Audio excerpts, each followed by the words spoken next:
tim kita yang sudah masuk di apa begitu berarti PMM berbagi. Bapak Ibu sekalian, hari ini akan dilaksanakan kegiatan bersama, yaitu berbagi praktek baik yang akan dilakukan oleh Bu Yeti dan Pak Pras, dan juga oleh Bu Lina, Bu Heni, Bu Ani Wijayanti, serta Bu Sumiasri. Nah, Bapak Ibu sekalian, berbagi baik ini sangat penting sekali, di mana pengalaman-pengalaman yang baik akan disampaikan, sehingga bisa menjadi bekal kita kalau ada suatu permasalahan, caranya begini bisa menyelesaikan. Tidak hanya itu saja, panjenengan semua pasti punya pengalaman baik. Nanti suatu saat bisa maju menyampaikan pengalamannya. Ketika yang satu ada permasalahan, bagaimana mungkin yang lain punya permasalahan yang sama tapi pernah menyelesaikan. Nah, inilah yang dikatakan komunitas, ya, komunitas di PMM, komunitas berbagi baik. Pengalaman-pengalaman yang baik disampaikan. Apakah boleh pengalaman yang tidak baik? Boleh juga, karena pengalaman yang tidak baik itu pasti ada hikmahnya, dan hikmahnya apa itu disampaikan maka menjadi baik.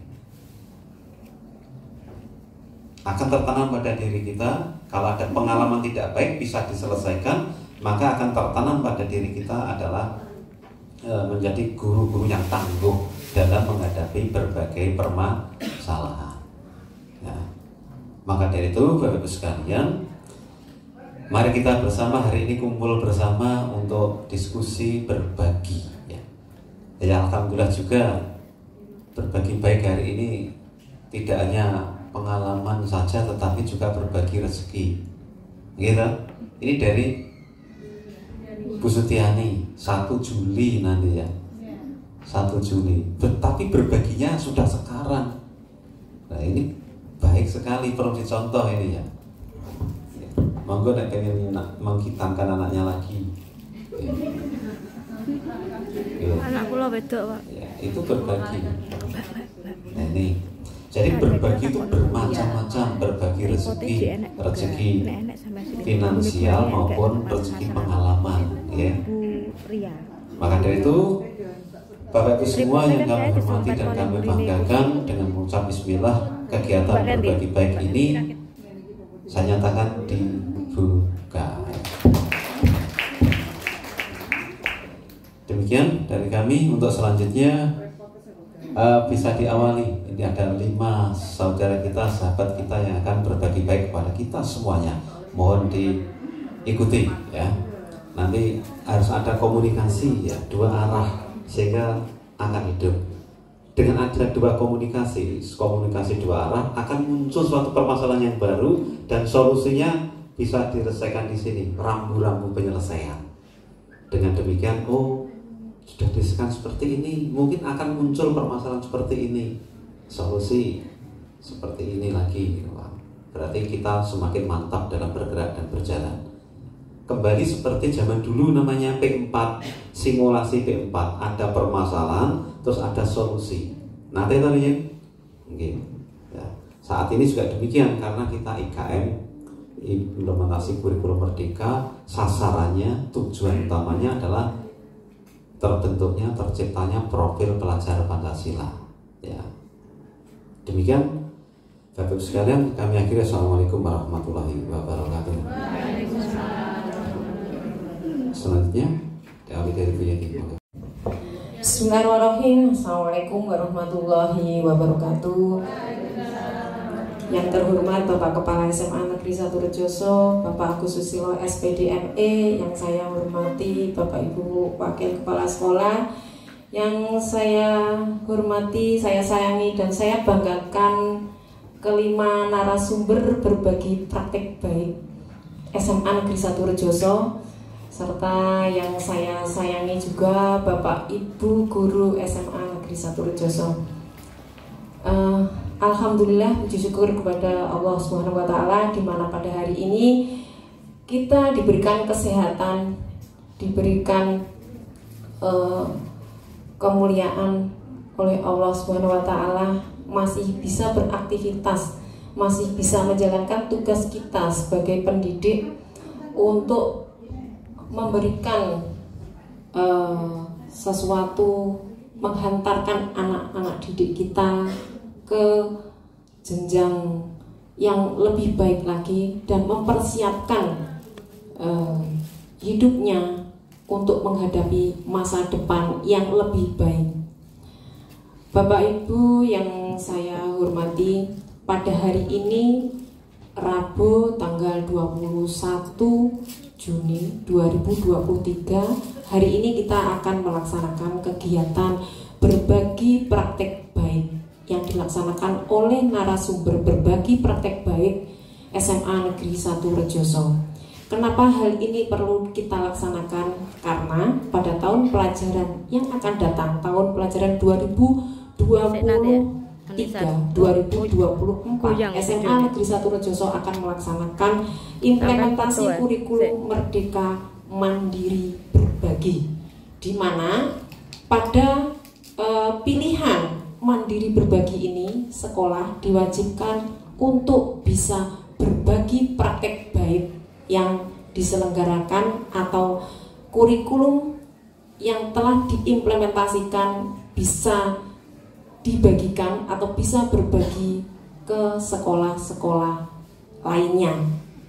Bapak Ibu, sebelum berbagi ke sekolah lainnya, maka diharuskan narasumber berbagi praktek baik itu harus berbagi kepada semua Bapak Ibu guru yang ada di sekolah. Oleh karena itu, pada hari ini adalah kesempatan kita belajar bersama.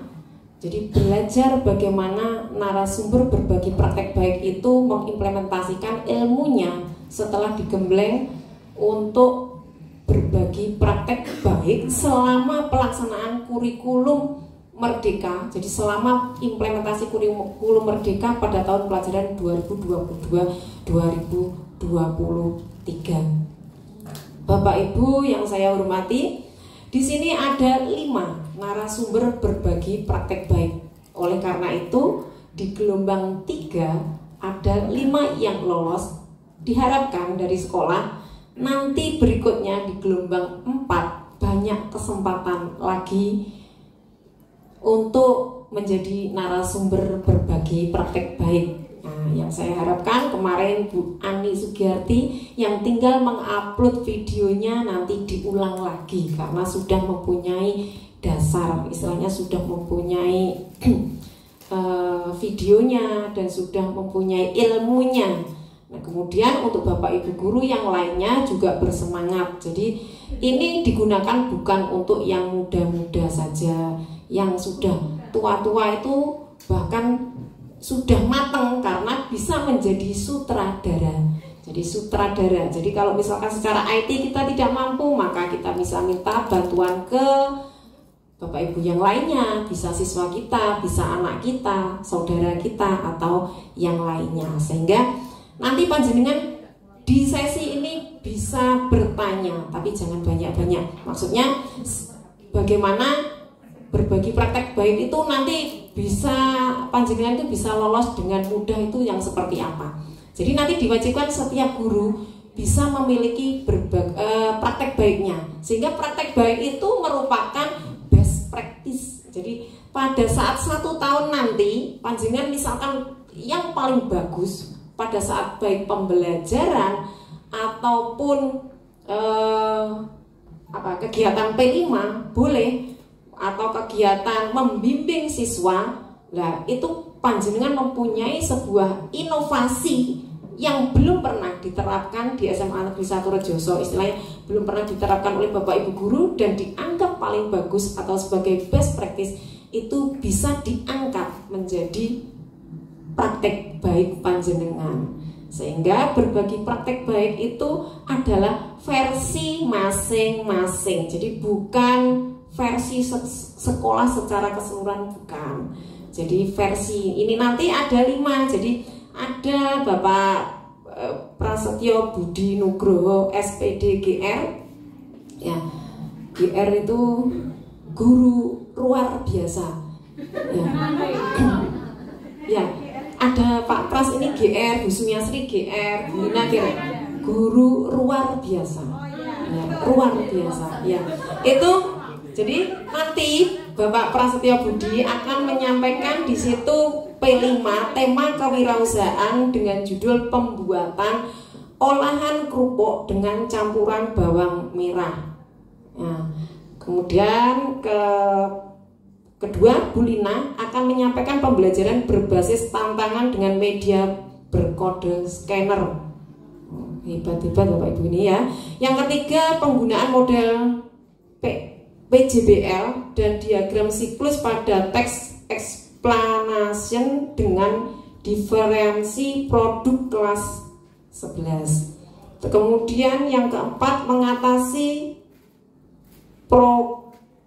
prokrastinasi akademik peserta didik melalui layanan konseling dengan pendekatan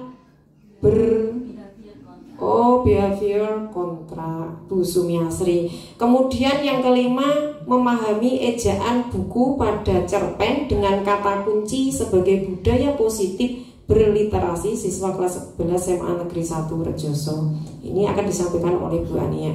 Hebat-hebat semua. Nah, diharapkan nanti dari apa yang disampaikan satu persatu dari narasumber berbagi praktek baik ini, panjenengan memiliki inspirasi untuk membuat praktek baik versi panjenengan masing-masing. Kita tunggu karena kita kurikulumnya mandiri berbagi. Baiklah Bapak Ibu, kita mulai untuk mempersingkat waktu karena ada 5, mungkin nanti butuh waktu yang sangat panjang. Jadi Bapak Ibu, terima kasih sudah setia menunggu dan memperhatikan Bapak Ibu guru yang mau tampil.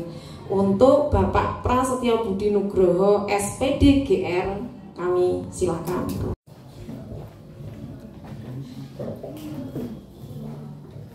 Oke, bismillahirrahmanirrahim. Assalamualaikum warahmatullahi wabarakatuh. Kepada yang terhormat Bapak Agus Susilo sebagai Kepala Sekolah SMA Negeri 1 Rejoso, kepada yang terhormat Bapak Ibu Waka yang ada di SMA Negeri 1 Rejoso, dan kepada teman-teman hebat semuanya yang ada di sini. Tak kenal maka tak sayang, kalau terlalu sayang juga bahaya. Perkenalkan, nama saya adalah Prasetyo Budi Nugroho dari SMA Negeri 1 Rejoso. Di sini saya mengampu mata pelajaran biologi dan PKWU. Untuk kegiatan praktek baik ini saya akan menjelaskan kegiatan P5 tentang tema kewirausahaan yang dilakukan pada bulan Oktober tahun 2022. Seperti yang ada pada layar di depan, nah sudah ada judulnya. Judulnya adalah P5 tentang kewirausahaan dengan topik pembuatan olahan kerupuk dengan campuran bawang merah. Oke, sebelumnya kita ke pendahuluan dulu. Nah, untuk pendahuluannya adalah P5 itu identik dengan kurikulum merdeka, di mana kurikulum merdeka adalah memberikan kebebasan pada pendidik dan peserta didik untuk melakukan aktivitas pembelajaran yang sesuai dengan kondisi dan lingkungan siswa, di mana siswa akan melakukan suatu kegiatan dan pendidik atau bapak ibu guru dia yang melakukan sebagai pembimbingan. Dalam kurikulum merdeka itu memiliki kelulusan pada pendidik. Jadi kita memiliki suatu hak atau wewenang untuk menciptakan pembelajaran yang bagus, pembelajaran yang berkualitas, disesuaikan dengan kondisi dan kebutuhan peserta didik. Ciri khas dari kurikulum merdeka adalah adanya program P5, di mana program P5 itu nanti ada yang namanya profil pelajar Pancasila. Untuk program P5 sendiri yang akan diambil di SMA Rejoso adalah memakai tema kewirausahaan, di mana tema ini dilaksanakan pada bulan Oktober tahun 2022. Di situ sudah ada gambar, di mana gambar itu adalah hasil dari P5 kerosakan yang dilakukan oleh siswa. Alasannya kenapa kok waktu itu SMA Harjoso menggunakan olahan campuran bawang merah? Karena di desa Sidokare, di mana tempat SMA Negeri 1 Harjoso ini banyak sekali tanaman bawang merah, di mana bawang merah biasanya dijual dalam kondisi mentah. Selain dijual dalam kondisi mentah, biasanya bawang merah diolah menjadi bawang goreng. Nah, di sini kita bisa membuat, siswa bisa berinovasi untuk membuat suatu produk olahan dengan menggunakan bawang merah dan olahannya berupa kerupuk. Nah, dari satu bagian, seperti kerupuk tadi, ternyata banyak sekali macam-macam kerupuk yang dapat dibuat oleh siswa, sehingga siswa bisa berinovasi sesuai dengan tujuan dari P5 dari kurikulum Merdeka. Untuk dimensi profil pelajar Pancasila dan kegiatan ini, yang pertama adalah gotong royong, di mana dalam kegiatan pembuatan kerupuk pasti ada kekompakan tim, ada kerjasama tim, dan kerjasama itu dapat berlangsung dengan baik jika dilaksanakan dengan koordinasi yang baik. Dan yang kedua, mandiri, di mana setiap tim nanti mempertanggungjawabkan produk yang dibuat. Jadi produk yang dibuat seperti apa, hasil seperti apa, dia bisa mempertanggungjawabkan produk yang telah dibuat. Dan yang ketiga, kreatif. Nah, ini adalah sisi yang sangat dibutuhkan dari kurikulum Merdeka, di mana siswa diminta membuat kerupuk saja, dia sudah bisa membuat berbagai macam kerupuk. Nah, jadi kerupuk yang dihasilkan bermacam-macam. Nah, untuk melakukan kegiatan P5 ini, di mana setiap kegiatan pasti ada yang namanya tantangan. Jadi setiap kegiatan pasti tidak bisa berjalan dengan mulus. Beberapa tantangan, yang pertama adalah kemampuan pengolahan kerupuk, di mana siswa untuk membuat kerupuk juga perlu dilatih terlebih dahulu. Nah, di sini ada kendala bahwa Bapak Ibu guru belum bisa membuat kerupuk. Yang kedua adalah pembuatan rancangan kegiatan. Jadi untuk membuat kegiatan juga perlu rancangan, di mana ada salah satu pengalaman Bapak Ibu guru di SMA Harjoso untuk melakukan program P5. Dan yang ketiga, memberikan motivasi ke siswa, karena ini adalah hal yang baru. Ditakutkan siswa nanti biasanya karena hal baru itu belum paham betul, atau mungkin siswa belum pernah melakukan. Kadang siswa itu ada rasa takut, minder kalau produknya tidak jadi. Beberapa hal yang dapat dilakukan untuk meminimalkan tantangan. Jadi supaya tantangan itu dapat kita minimalkan atau mungkin bisa hilang, yang pertama adalah kita membuat, kita memanggil ahli atau produsen kerupuk ke SMA Harjoso untuk mendemokan atau melatih siswa bagaimana cara membuat kerupuk. Itu sudah ada di gambar di pojok kiri bawah, di mana siswa memperhatikan produsen kerupuk untuk membuat kerupuk. Dalam kegiatan ini siswa bebas untuk bertanya jawab, siswa bebas untuk memvideo kepada produsen kerupuk tersebut. Dan yang kedua itu adalah gambar ketika Bapak Ibu guru melakukan koordinasi, di mana dalam koordinasi ini terdapat diskusi yang sangat menarik untuk membuat kegiatan ini berjalan dengan lancar. Berikutnya, ini adalah beberapa foto kegiatan siswa ketika siswa membuat kerupuk. Bagian paling kiri atas itu ada adonan. Yang kedua, itu ada dua cewek dan cowok itu sedang memarut singkong. Nah, terus yang ketiga, ada gambar siswa sedang membuat olahan. Gambar yang bawah kiri, siswa sedang mencetak adonan. Kemudian ada gambar siswa sedang menjemur kerupuk, dan yang terakhir ada gambar siswa sedang menggoreng kerupuk. Nah, ini adalah gambar produk kerupuk yang telah digoreng. Terus bagian yang bawah itu adalah contoh kerupuk yang sudah jadi. Seperti ini contoh kerupuknya, bisa dilihat.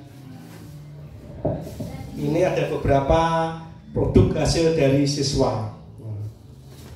Ini ada kerupuk dari kelas 10 1. Ini ada kerupuk dari kelas 10 1 juga, masih sama. Ini ada kerupuk dari kelas 10 2 dan yang lainnya.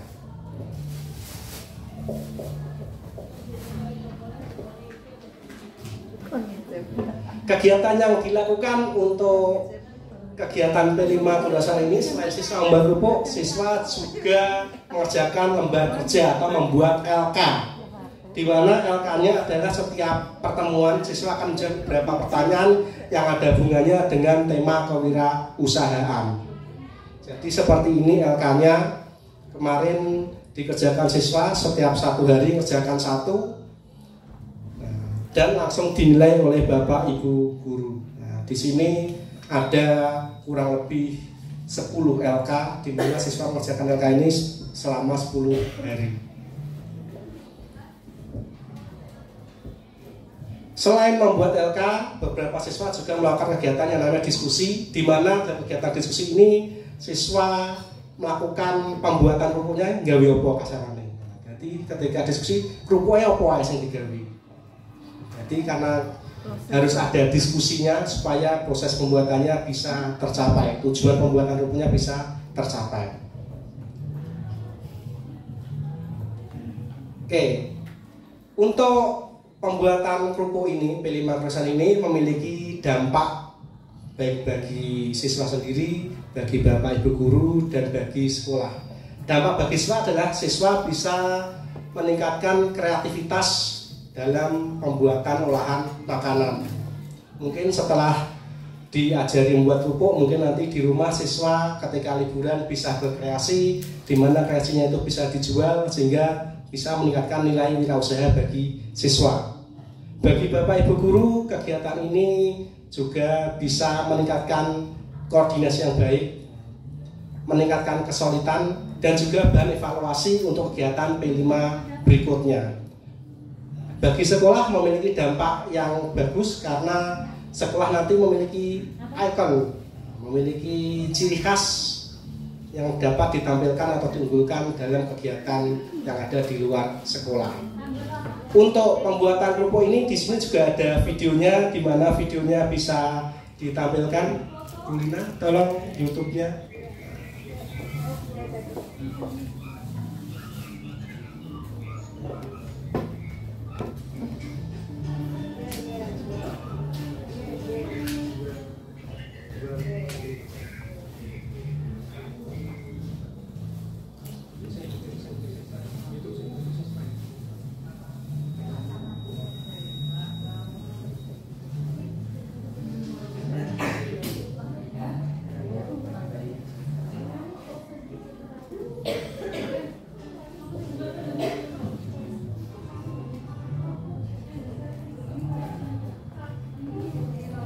Oke, di sini ada proses pembuatan kerupuk yang dilakukan oleh siswa. Mungkin bisa disimak sebentar.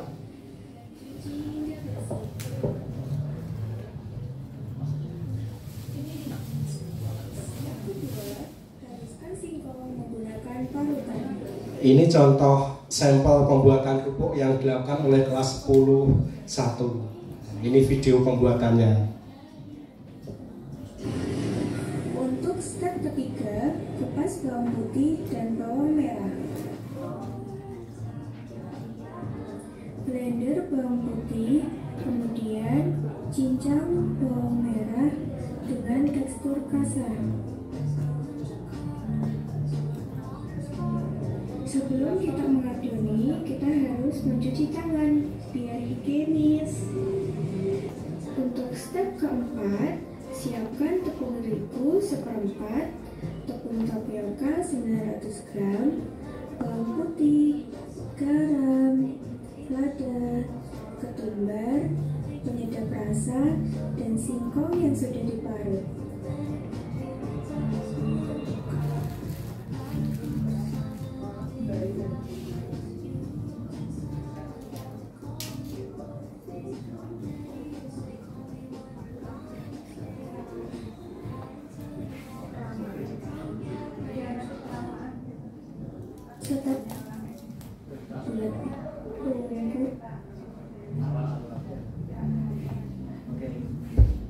Oke, itu tadi adalah proses pembuatan kerupuknya. Mungkin dari sini ada pertanyaan dari Bapak Ibu guru, silahkan.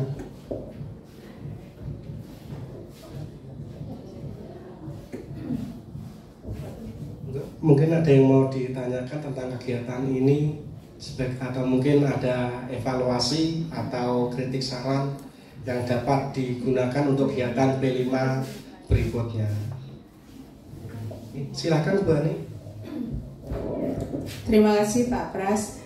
Dari kegiatan P5 yang sudah panjenengan sampaikan tadi, itu bisa digunakan nanti kelanjutannya. Yang ingin saya tanyakan, kira-kira apa dampak yang bisa panjenengan sebagai di situ tim kewirausahaan dapatkan untuk siswa ke depannya? Kemudian apalagi yang akan digunakan oleh sekolah, maksudnya ke depan di sekolah itu masih mau bertahap digunakan lagi, atau dari kemarin ada evaluasi dan sebagainya, masukan-masukan dan sebagainya dari siswa, dari umpan balik dari siswa, dari guru. Kemudian kedepannya apa yang ingin panjenengan lakukan untuk perbaikan kegiatan P5 di SMA Negeri 1 Rejoso. Terima kasih. Terima kasih Bu Ania untuk pertanyaannya. Banyak sekali dampak yang didapatkan untuk kegiatan ini. Salah satunya adalah bisa melatih koordinasi antar Bapak Ibu guru sendiri, dan juga bisa digunakan untuk manajemen waktu. Di mana dalam kegiatan ini kemarin kita masih ada beberapa waktu yang digunakan, masih ada yang kosong. Nah, itu bisa sebagai bahan evaluasi. Dan bagi siswa bisa melatih nilai kreativitas, bisa meningkatkan nilai kewirausahaan bagi siswa. Dan untuk kegiatan berikutnya nanti masih menunggu koordinasi dengan Bapak Ibu guru, Bapak kepala sekolah, dan Bapak Ibu Waka yang ada di SMA Negeri 1 Rejoso untuk kegiatan P5 berikutnya.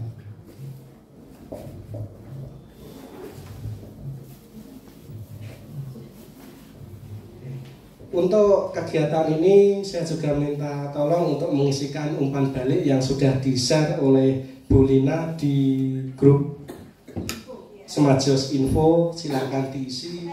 Mohon maaf kritik dan sarannya silakan nanti diisi di situ. NPSN ini di grup WA kemarin. NPSN-nya langsung dikirim ke grup info Semajos kalian, Bu. Kemarin sudah saya kirimkan NPSN-nya mengenai panjenengan. Iya, NPSN kelas sudah harus mengisi. Yang bawah Bu Lina. Bawah kemarin.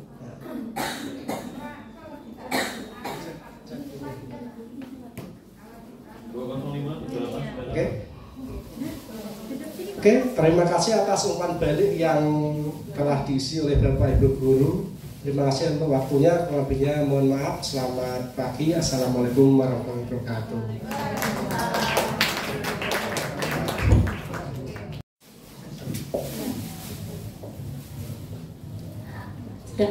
Assalamualaikum warahmatullahi wabarakatuh.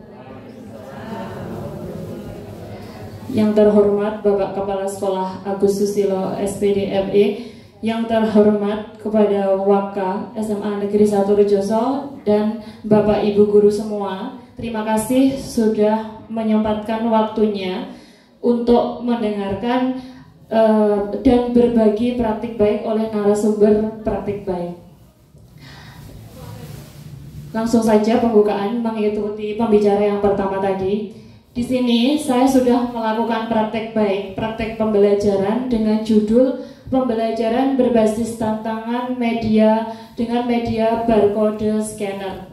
Bapak Ibu guru, pengalaman saya selama 1 tahun menerapkan kurikulum Merdeka ini, ternyata pada saat pembelajaran bahasa Indonesia itu banyak sekali permasalahan, terutama permasalahan di siswa. Tentu hal ini terjadi juga di pembelajaran Bapak Ibu guru. Contohnya yang pertama adalah siswa terlalu banyak bermain gawai di kelas atau bermain HP. Apakah seperti itu Bapak Ibu? Yang saya alami, apakah juga Bapak Ibu alami? Ya, sepertinya seperti itu. Selain itu, siswa juga cenderung tidak aktif atau pasif. Maksudnya pasif di sini anak itu tidak mau terlibat langsung dalam pembelajaran, hanya kesannya mendengarkan gurunya saja pada saat menerangkan atau pada saat memberikan instruksi. Sehingga dari permasalahan-permasalahan ini saya sebagai guru itu berefleksi, apa kekurangan saya dalam pembelajaran. Ternyata salah satu kekurangan itu adalah dalam penggunaan media. Jadi selama ini penggunaan media yang saya gunakan itu masih hanya sebatas buku teks saja, buku teks, media PowerPoint, buku teks, media PowerPoint. Mungkin anak-anak merasa bosan dengan media yang sudah saya berikan. Makanya dari itu, dari refleksi hasil refleksi, saya mencoba mengaplikasikan media yang sekarang lagi booming-boomingnya. Apa-apa menggunakan barcode scanner. Bapak Ibu sudah pernah mengetahui barcode scanner? Ya, menycan. Kalau dulu waktu zaman COVID, kita itu mau masuk ke layanan publik harus men-scan ya barcode. Apapun semua barcode. Sehingga sekarang itu juga pembelian apapun transaksi juga bisa menggunakan QR scanner melalui mobile banking. Semua sekarang menggunakan media seperti itu. Saya belajar bagaimana menggunakan media barcode scanner itu pada pembelajaran. Selanjutnya dalam permasalahan itu tantangannya. Jadi selama saya melakukan praktek baik itu, tantangannya yang pertama adalah ternyata memang sebagian besar siswa itu memakai gawai, tapi ada beberapa siswa yang gawainya itu tidak mendukung untuk aplikasi barcode scanner. Selain itu, yang kedua tantangannya, karena pembelajaran saya ini nanti berada di pembelajaran di luar kelas, maka tantangannya adalah di sekolah ini ternyata belum tersedia tempat yang untuk pembelajaran di luar kelas yang terkesannya luas sehingga siswa bisa belajar lebih nyaman. Ini yang pertama, alat dan bahannya yang kita butuhkan, yang saya butuhkan pertama adalah barcode scanner. Barcode scanner ini bisa di-download Bapak Ibu di Google Store-nya masing-masing. Kemudian dari barcode scanner kita siapkan dulu materi. Ini materi yang saya gunakan adalah materi biografi, itu materi kelas 10 di semester 1 kemarin. Ini biografi. Jadi materinya itu sudah saya susun. Pertama ada 3 materi yang saya berikan, saya susun, saya masukkan ke barcode scanner. Saya masukkan ke linknya barcode scanner. Kemudian dari barcode scanner itu nanti saya print. Jadi materi tidak dikemas lagi dalam bentuk PowerPoint, bentuk apa, kita kemas dalam bentuk barcode. Jadi anak-anak penasaran, itu materinya sebenarnya apa, kok hanya barcode yang diberikan. Sehingga muncullah rasa ingin tahu siswa bagaimana caranya agar barcode itu bisa ditampilkan dalam bentuk materi yang akan diselesaikan siswa.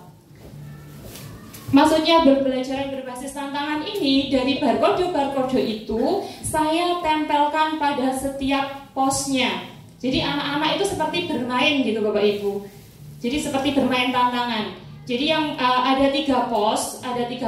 Jadi pos pertama, ada barcode pertama itu anak-anak menyelesaikan dalam merangkum materi. Jadi sudah saya berikan materi di dalam barcode scanner, anak-anak menycan. Setelah selesai, anak-anak nanti akan tertantang untuk menuju pos selanjutnya dalam menyelesaikan tantangan ini. Nanti yang nomor 1 yang sudah selesai menyelesaikan tantangan di pos 1 itu mendapatkan privilege atau mendapatkan keuntungan. Apa keuntungannya? Menentukan pos selanjutnya di mana. Kemarin ketika praktek baik yang saya lakukan, pos 1 itu berada di kelas. Kenapa kok berada di kelas? Karena di dalam pos 1 kita harus mengkondisikan siswanya dulu.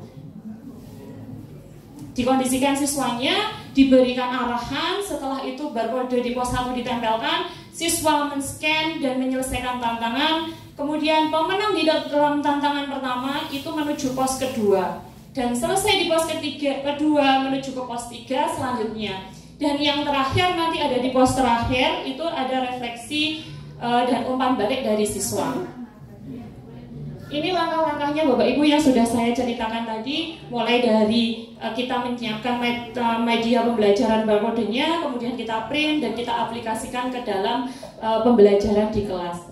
Tidak hanya bahasa Indonesia Bapak Ibu, media ini bisa digunakan untuk materi apapun, dengan media apapun dan dengan bentuk metode pembelajaran apapun. Metode pembelajarannya kenapa saya berpilih dengan berbasis tantangan, karena saya inginkan adalah pembelajaran di luar kelas.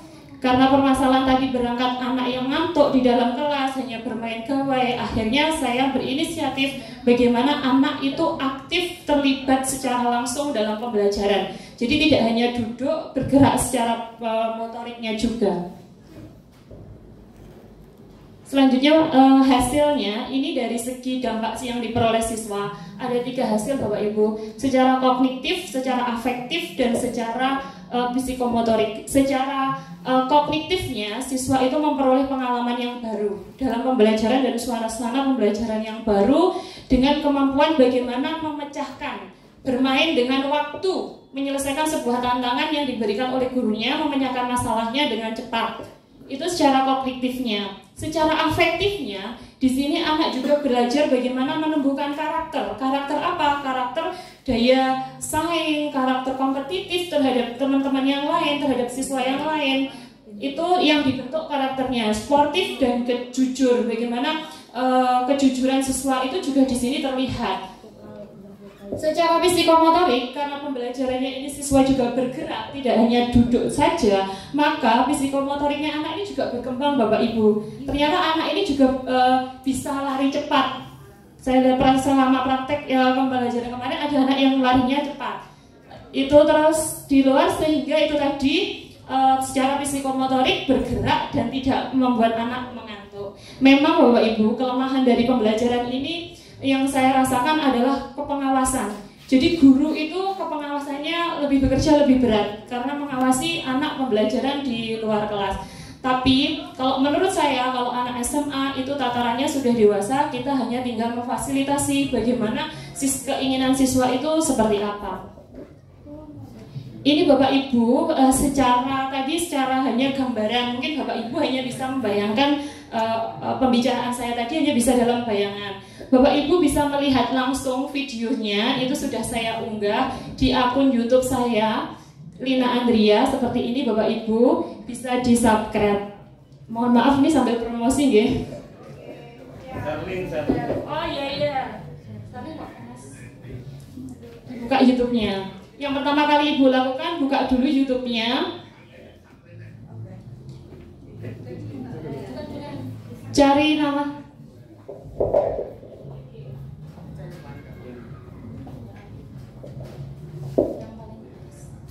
Ini Bapak Ibu yang videonya yang sudah saya buat praktek baiknya.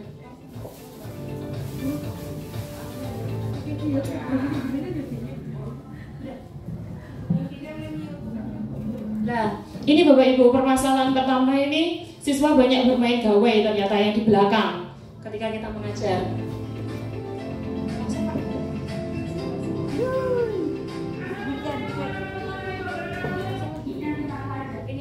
Langkah pertama, guru menjelaskan dulu tentang media dan metode pembelajarannya.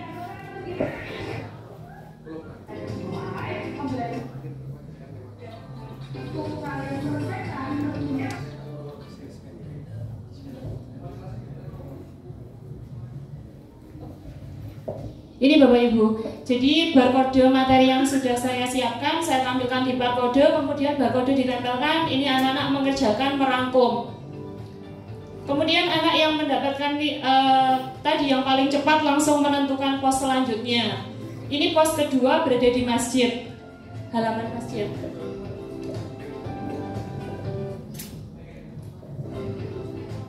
Lanjut, terakhir sampai ke ini Bapak Ibu.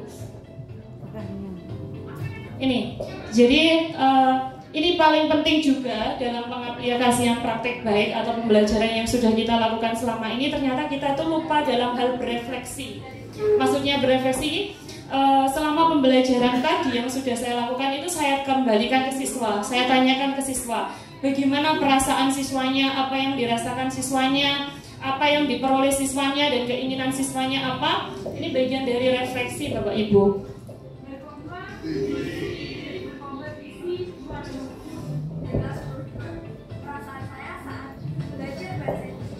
Sudah Bapak Ibu, terima kasih. Ada pertanyaan?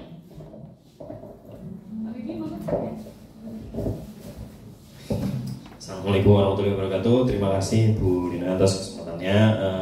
Saya sangat terkesan mengenai yang telah disampaikan tadi menurut barcode-nya. Mungkin permasalahan yang ingin saya tanyakan adalah yang pertama, tentu ya seperti masalah yang teknis tadi ya Bu ya. Ini adalah pembelajaran yang sangat menarik, cuman apabila ini nantinya akan diimplementasikan di seluruh kelas maka akan terjadi chaos karena ketabrakannya itu dia. Bagaimana, mungkin itu saja sih yang ingin saya tanyakan. Terima kasih Bapak Wibi atas pertanyaannya. Memang betul Bapak Ibu, kalau ini kita laksanakan secara bersama-sama itu akan terjadi chaos. Itu kondisi gimana semuanya terjadi keluar, ya, sehingga Bapak Ibu guru kesulitan dan lain-lain. Mungkin Bapak Ibu, ini kita perlu lakukan koordinasi lagi. Koordinasinya bagaimana? Kita masih punya MGMPS, jadi kita koordinasi dengan guru sama mapel. Kapan kita gunakan metode ini, pada waktu materi apa, pada waktu hari apa dan tanggal berapa, kita schedule. Jadi kita tahu selama pembelajaran dalam satu semester kita sudah memiliki media dan metode yang kita gunakan sehingga nanti menghindari terjadinya chaos tersebut Bapak. Seperti itu, terima kasih. Monggo Bapak Ibu ada pertanyaan? Sudah, terima kasih.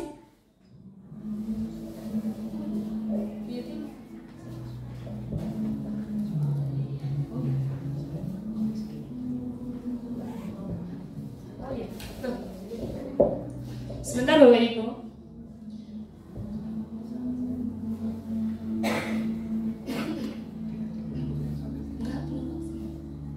Bapak Ibu, saya mohon bantuannya sama seperti dengan Pak Pras tadi mengisi link umpan balik yang sudah saya lakukan.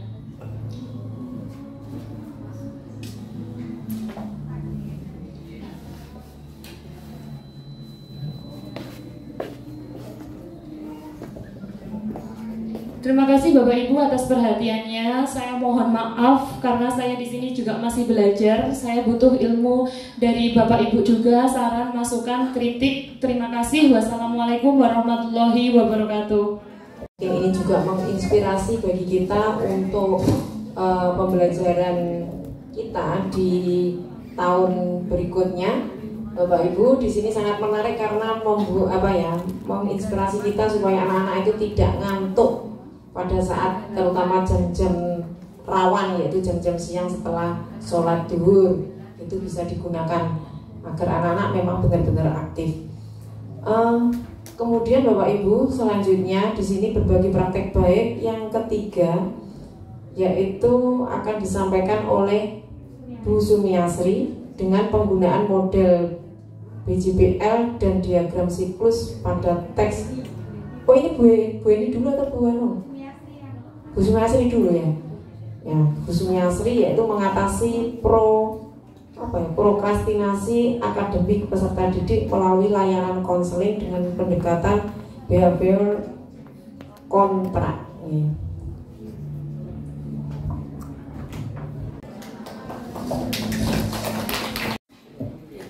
Assalamualaikum warahmatullahi wabarakatuh. Yang terhormat Bapak Agus Susilo selaku Kepala SMA Negeri 1 Rejoso, yang kami hormati Ibu Yati Tinari selaku Wakasek, Bapak Ibu guru hebat yang berbahagia. Pada kesempatan kali ini izinkan saya untuk menyampaikan berbagi praktek baik untuk bimbingan konseling di sini saya akan mengambil judul atau tema, yaitu tentang bagaimana mengatasi prokrastinasi akademik peserta didik melalui kegiatan konseling dengan teknik behavior kontrak. Ya. Next, Pak. Oke. Ini biodata saya. Kemudian lanjut, Pak. Berikutnya, begitu. Bapak Ibu, di dalam kurikulum Merdeka, peran BK sebenarnya tidak jauh berbeda dengan kurikulum sebelumnya. Karena di kurikulum di sebelumnya, BK pun sebenarnya sudah melaksanakan kurikulum Merdeka. Karena apa? Karena semua berpihak pada murid. Jadi apa yang kami lakukan, layanan yang kami berikan adalah memang yang murid butuhkan atau peserta didik butuhkan. Nah, alasan kami melakukan latar belakang kami mengambil judul ini atau saya mengambil judul ini adalah di mana banyaknya keluhan atau laporan dari Bapak Ibu guru mata pelajaran tentang banyaknya peserta didik yang tidak mengumpulkan tugas atau terlambat dalam pengumpulan tugas. Nah, makanya kami kemudian mengambil tindakan atau mengambil tindak lanjut dengan cara melakukan kegiatan konseling. Dan yang kami ambil adalah dengan melakukan pendekatan behavior kontrak. Nanti seperti apa akan kita jelaskan lebih lanjut. Lanjut aja Pak ini. Oke, ini sebenarnya untuk yang ini adalah untuk ice breaking sebenarnya. Bapak Ibu, kita lakukan ice breaking sebentar ya. Oke, yang simple saja. Kita gerakkan tangan kita coba untuk agar peredaran darah kita lancar, kita lakukan tepuk saja. Ya, nanti ada tepuk 1 berarti 1 kali, tepuk 2 berarti 2 kali, kanan kiri ya. Jadi kalau tepuk 1 prok, kemudian tepuk 2 prok kanan kiri, kemudian kalau tepuk 3 berarti prok atas. Jadi 1, 2, 3. Begitu nggih. Kemudian kalau 4 berarti 2, 2. Kalau misalkan tepuk 4 berarti prok. Kemudian kalau tepuk 5 berarti prok atas sama. Ateng nggih? Kita coba. Oke, siap? Oke. Mau berdiri? Monggo. Oke, silakan berdiri. Terima kasih. Monggo Bu Mei bisa ikut biar peredaran darahnya lancar. Monggo. Oke. Kosong. Kosong ini lagi. Enggak, enggak apa-apa. Kita coba nggih. Sudah siap? Kita sambil melihat konsentrasinya. Oke, tepuk 1, tepuk 2, tepuk 3, tepuk 4, tepuk 5, 3 kali tepuk 5. Masih belum kompak. Oke, kita coba yuk, kita sama-sama ya. Oke. 3 kali ya, berarti 3 kali tepuk 5, berarti kita lakukan 3 kali sesuai dengan urutan tadi. Atau kita coba sekali dulu, oke. Oke. Tepuk 1, tepuk 2, tepuk 3. Atas Bu Lina. Yang ketiga, jadi start prok. Oke, tepuk 3, tepuk 4, 3 kali tepuk 5.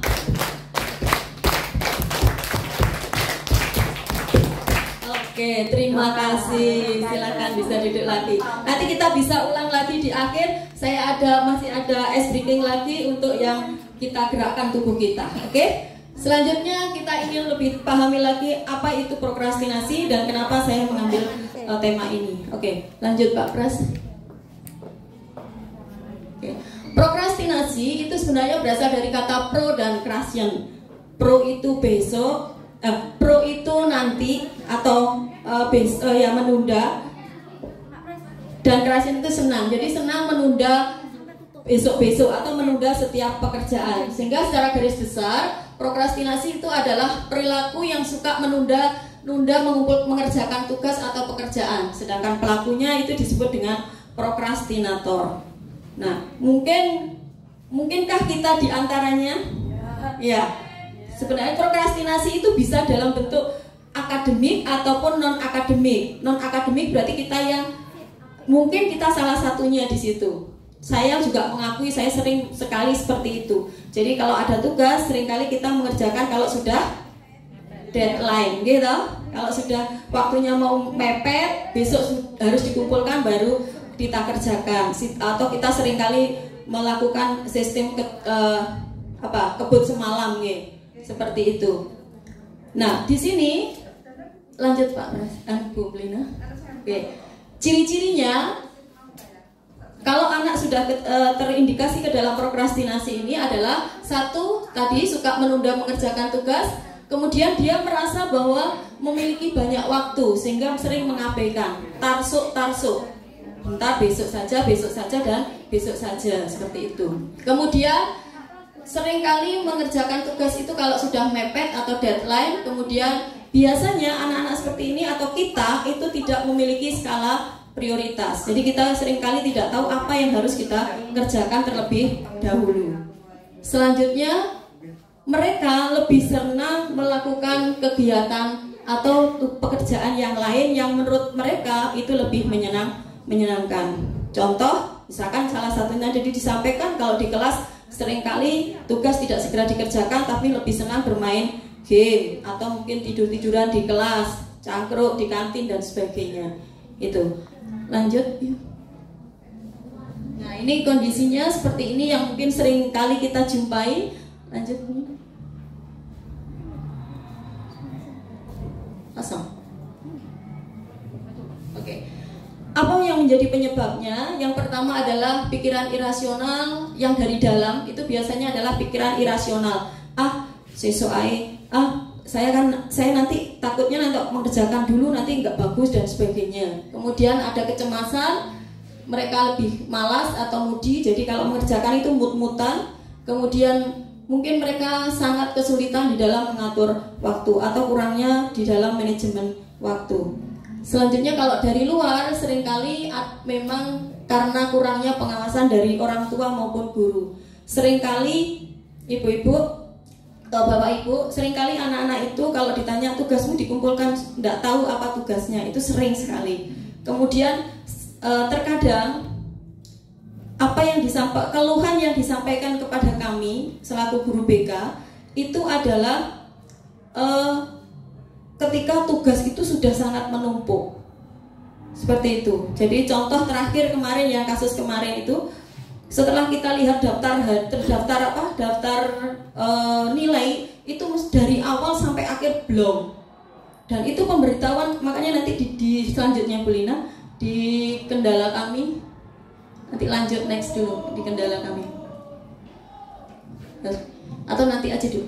Jadi kendala kami yang kami alami itu seringkali seperti itu. Jadi pemberitahuan kepada kami atau kerjasama dengan kami itu seringkali disampaikan setelah tugasnya itu kosong, blongnya itu kosong blong dan tidak ada sama sekali, sehingga kita kesulitan. Dan itu dilakukan di akhir semester ketika mau proses nilai.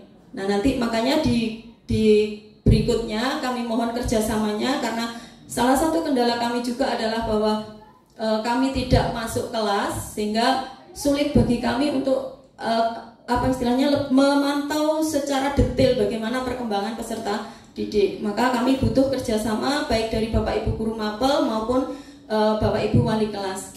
Jadi kalau misalkan memang ada keluhan terhadap peserta didik atau segala sesuatu terhadap peserta didik yang memang harus membutuhkan tindak lanjut, maka pintu kami terbuka untuk bagaimana kita menyelesaikan bersama-sama, sehingga tidak langsung di belakang blong begitu, okay? Dan ini butuh ketelatenan, okay? Jangan di akhir, tetapi dalam prosesnya itu memang kita harus terus jueh istilahnya mengingatkan.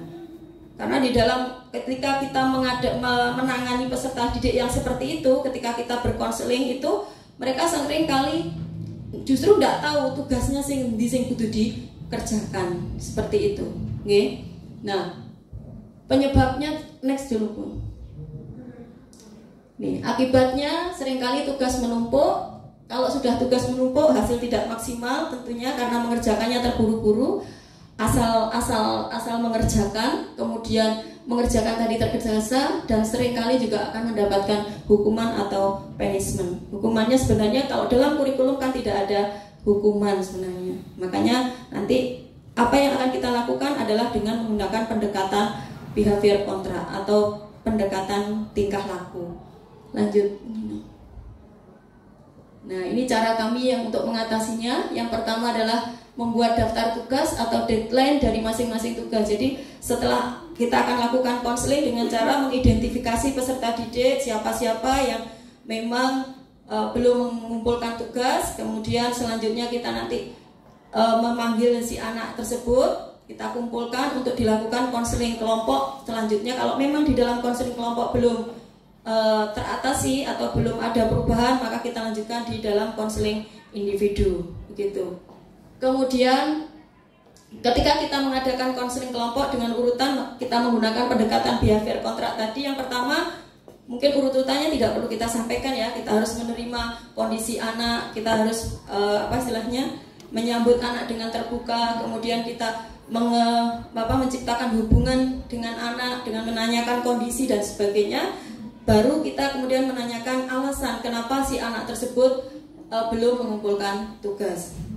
Nah, di dalam konseling yang kami lakukan seringkali kenapa anak belum mengumpulkan tugas adalah hasilnya satu, tidak tahu tugasnya apa. Yang kedua, karena sudah terlalu banyak tugas yang diberikan. Itu. Kemudian akhirnya kita mengambil tindakan yaitu dengan memberikan tabel. Jadi kita membuat tabel, kita berikan ke anak, anak kita minta untuk mengisi tugas apa saja yang belum dikerjakan, tugasnya apa, kemudian deadline-nya kapan dia bisa mengerjakan. Selanjutnya, setelah itu kita juga membuat yang namanya perjanjian atau kontrak. Nah, di situ intinya dari behavior kontrak. Jadi anak mengerjakan sesuai dengan waktu yang dimiliki, kapan kita ada kesepakatan di situ. Kemudian nanti kita juga buat perjanjian. Perjanjiannya seperti apa? Kita buat saja misalkan. Kalau tidak mengumpul ya sudah, silakan buat surat pernyataan bahwa kamu memang tidak mau mengerjakan. Kalau tidak mau mengerjakan berarti kamu memang tidak menginginkan adanya nilai di situ. Begitu biasanya yang kami lakukan. Jadi intinya di situ untuk behavior kontrak. Lanjutnya. Nah, bagaimana kondisi yang ada di sekolah kita?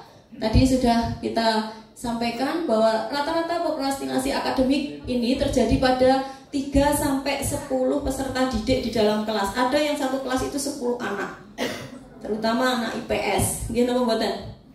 Gitu. Nah, kemudian rata-rata juga dilakukan di lebih dari 2 mapel. Jadi rata-rata kalau dia 1-2 enggak, berarti yang lain saya yakin juga enggak. Walaupun tergantung dari Bapak Ibu guru masing-masing. Begitu. Kemudian dan hampir semua yang melakukan prokrastinasi itu rata-rata memang anak laki-laki. Gitu, Bapak. Gitu. Jadi itu memang sudah sesuai dengan penelitian yang dilakukan oleh Huda. Di situ dia disampaikan bahwa rata-rata yang melakukan prokrastinasi adalah 78% anak laki-laki, sisanya adalah anak perempuan. Sehingga memang itu seperti itu kondisinya. Jadi kemudian lanjut. Nah, tadi itu tindakan yang kami lakukan sudah saya sampaikan. Selanjutnya Bu Rina. Nah, ini contoh tabelnya yang bisa kita lakukan. Jadi kita memberikan tabel seperti ini. Selanjutnya mapel apa saja dan seterusnya. Lanjut Bu Lina. Nah, ini mengenai teknik behavior kontrak. Apa itu teknik behavior kontrak? Teknik behavior kontrak adalah proses konseling yang dilakukan oleh guru BK yang diberikan kepada peserta didik dengan menggunakan teknik pendekatan tingkah laku serta terikatnya kontrak guru BK dengan peserta didik sesuai dengan perjanjian tadi. Kemudian dari tujuan dari konseling ini adalah untuk membantu menyelesaikan permasalahan perilaku maladaptif atau yang tidak sesuai yang seharusnya pada diri peserta didik atau konseling yang berkeinginan merubah perilaku tersebut menjadi lebih baik. Ya selalu kita tanyakan, nah kamu ingin enggak nilainya? Kalau enggak ingin ya sudah, kan begitu. Jadi kalau masih ingin berarti kan ada keinginan untuk merubah gitu. Berikutnya, mengapa kita menggunakan teknik ini? Karena di sini untuk melatih peserta didik agar bertanggung jawab dan melatih komitmen dengan diri sendiri untuk mencapai perubahan tingkah laku. Next one. Nah, selama ini yang kita alami Bapak Ibu, dan saya juga mohon maaf mungkin tidak seperti tampilan sebelumnya karena yang luar biasa, karena saya kan kebetulan saya tidak di kelas kurikulum merdeka, tetapi saya berusaha untuk belajar bagaimana tentang kurikulum merdeka itu. Jadi mungkin agak berbeda nih, dan mungkin saya harus banyak belajar lagi. Berikut ini kendala yang kami alami. Yang pertama, tidak adanya jam BK masuk kelas, sehingga terkadang kita guru BK kurang memahami karakteristik dan perilaku peserta didik secara lebih intens. Kemudian adanya informasi yang terlambat, tadi yang sudah saya sampaikan. Kemudian juga kurangnya pengawasan baik dari guru mapel maupun orang tua. Dari guru mapel terkadang seperti tadi, jadi di akhir-akhir, terus kemudian di akhir baru numpuk sehingga kita sulit mencari anak. Kemudian dari orang tua, dari yang kita sudah lakukan ketika kita komunikasi dengan orang tua, rata-rata peserta didik kita sekarang kalau di rumah itu jarang sekali belajar. Dan orang tua seolah-olah tidak punya kekuatan untuk bagaimana mempengaruhi anak agar mau belajar. Jadi hampir setiap anak yang bermasalah ini kalau di rumah ya sudah habis maghrib keluar nongkrong, pulang malam pun tidak segera tidur, biasanya masih main HP dulu baru tidur. Setelah itu bangun siang, gitu. Dibangunkan itu pun juga sangat susah. Kemudian datang terlambat. Setelah itu di kelas pun kadang seringkali ngantuk atau tidur. Itu memang sudah siklusnya seperti itu. Dan jadi salah satunya memang diawali dari rumah, pengawasan dari orang tua. Lanjut. Nah, ini adalah contoh-contoh, mohon maaf tidak kita sebutkan, tapi inilah memang kondisi realnya. Jadi di situ bisa kita lihat nilai itu kosong belum dari awal sampai akhir. Nah, itu tuh naik biji biye, gitu. Ini ada beberapa yang kita foto, mohon maaf. Kemudian next. Nah, ini setelah kita lakukan umpan baliknya nggak ada, tidak muncul. Nah, setelah kita lakukan konseling, kemudian dengan teknik tadi, mungkin ada beberapa bapak ibu guru yang bisa merasakan bagaimana perubahan anak tersebut, apakah anak tersebut mau mengumpulkan atau tidak. Kemudian juga ada sebagian di chat itu ada beberapa anak yang akhirnya mau mengerjakan, kemudian berjanji untuk tidak mengulanginya di kelas berikutnya dan sebagainya. Seperti itu yang bisa kita lakukan. Sudah, Bulina. Dan contoh-contohnya saja. Oke, demikian Bapak Ibu apa yang bisa saya sampaikan. Sekali lagi mohon maaf, mungkin kami masih banyak harus belajar. Untuk itu mohon kritik dan sarannya untuk biasa ibu-ibu, Bapak Ibu, monggo barangkali ada yang ingin disampaikan atau mungkin ada pertanyaan, silakan.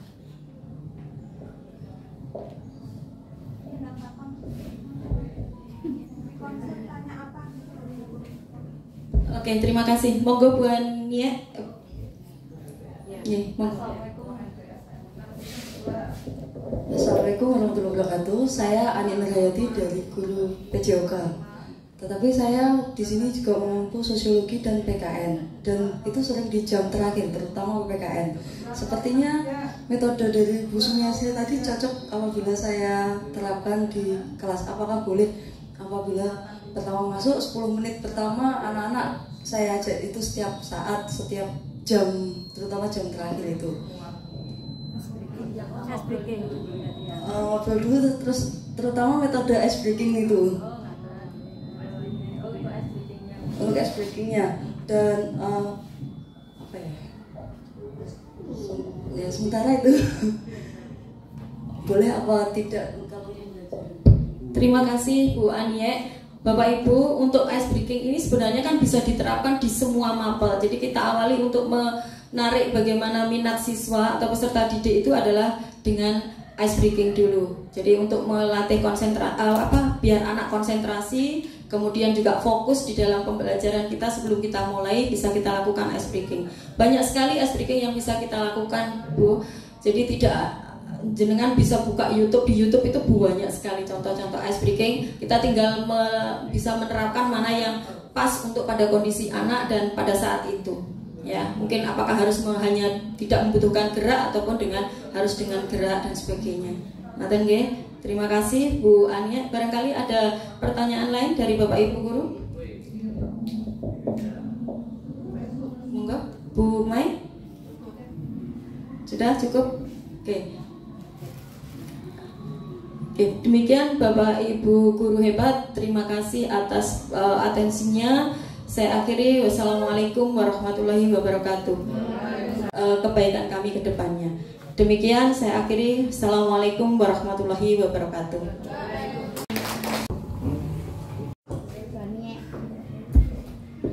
Terima kasih. Assalamualaikum warahmatullahi wabarakatuh. Yang terhormat Bapak Kepala Sekolah SMA Negeri 1 Rejoso, Bapak Agus Susilo SPD ME. Yang terhormat Bapak Ibu Wakil Kepala Sekolah SMA Negeri 1 Rejoso. Yang terhormat Bapak Ibu guru hebat yang ada di SMA Negeri 1 Rejoso dan di ruangan ini semuanya. Terima kasih. Pada hari ini saya ingin berkesempatan berbagi praktik baik kepada panjenengan semuanya dengan judul cerpen saya, jadi untuk menciptakan budaya positif berliterasi di SMA Negeri 1 Rejoso. Karena suasananya hari ini sudah siang, Bapak Ibu, mari kita bermain-main, mencairkan suasana. Kalau bahasa Inggrisnya ice breaking, jadi kalau bahasa Indonesianya, karena saya mengampu mata pelajaran bahasa Indonesia, ice breaking itu artinya sebenarnya untuk mencairkan suasana. Jadi untuk mencairkan suasana kebekuan di dalam ruangan kelas kita, terutama situasi siang seperti ini. Siang-siang seperti ini anak-anak sudah moodnya mungkin berkurang daripada pagi hari. Kemudian juga kalau bahasa Indonesia, mohon maaf, biasanya mata pelajaran bahasa Indonesia itu belakangan, diletakkan jam-jam terakhir. Sehingga saya sebagai guru bahasa Indonesia atau mungkin teman-teman yang lainnya yang punya jam-jam terakhir bisa menggunakan permainan atau cara-cara yang terbaik untuk menciptakan atau mencairkan suasana di kelas masing-masing. Nah, hari ini kita coba dulu untuk mencairkan suasana di ruangan ini dengan bermain-main kosakata baku.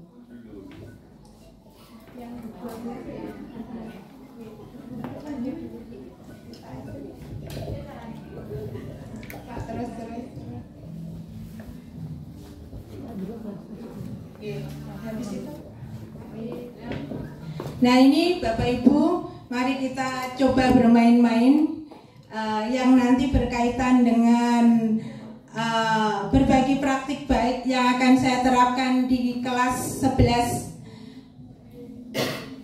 Ketika panjenengan semuanya atau Bapak Ibu guru menuliskan kata-kata tertentu, ada kalanya kita menulis dengan pelafalan atau pelisanan dari yang kita ucapkan. Misalnya di contoh ada kata praktek dengan praktik. Nah, ada kalanya, coba mari kita bersama-sama tebak kira-kira yang baku praktek pakai E atau praktik pakai I. Berarti Bapak Ibu di ruangan ini semuanya hebat-hebat.